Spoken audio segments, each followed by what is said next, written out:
আশা করি আপনারা সকলেই ভালো আছেন। আমিও অনেক ভালো আছি। আজকের ভিডিওতে কথা বলতে চলেছি বাজরিগর পাখিকে কিভাবে খুব সহজে টেম করতে পারবেন।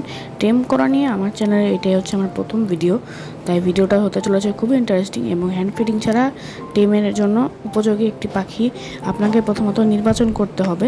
দেখতে পাচ্ছেন এখানে হচ্ছে 30 দিনের মতন একটি বাচ্চা বা 26 দিনের বাচ্চা বা 30 দিনের বাচ্চা হচ্ছে আপনার বাচ্চাটা যেন ঘরের বাচ্চা হয় সেদিকে আপনার অবশ্যই খেয়াল রাখতে হবে, কারণ এছাড়া পাখিটা বাচ্চাটাকে টেম করা অসম্ভব।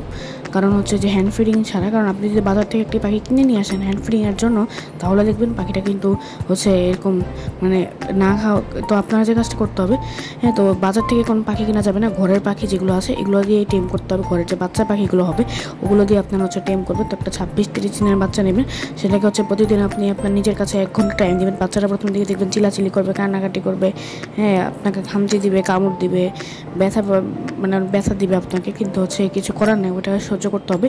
বাচ্চাটাকে কিছুক্ষণ হচ্ছে নিয়ে আদর টাদর করবেন। সবচেয়ে ভালো হয় যদি মোটামুটি 28-30 দিনের বাচ্চা হয়, তাহলে কারণ ওই বাচ্চাগুলো একটু বড় হয়, আর হচ্ছে আপনারা ওই বয়সে বাচ্চাগুলো খেতে পারে না তখন নিজে নিজে। তো তার পরবর্তীতে হচ্ছে যখন নিজে নিজে সেলফ ফিড হয়ে যাবে তখন একটু দ্রুত আলাদা করে ফেলবেন। তার পরবর্তীতে এখানে এরকম দেখতে পাচ্ছেন আমি বারান্দার ভিতর খোলা বারান্দায় ছেড়ে রেখেছি। এভাবে আপনারা একটু নিজের কাছে রাখবেন, বা আপনি যদি চান যে ধরেন ঘরে ছাড়বেন তাহলে ঘরেও ছাড়তে পারেন, বারান্দাও ছাড়তে পারেন, বা যেখানে সেখানেই ছাড়তে পারেন।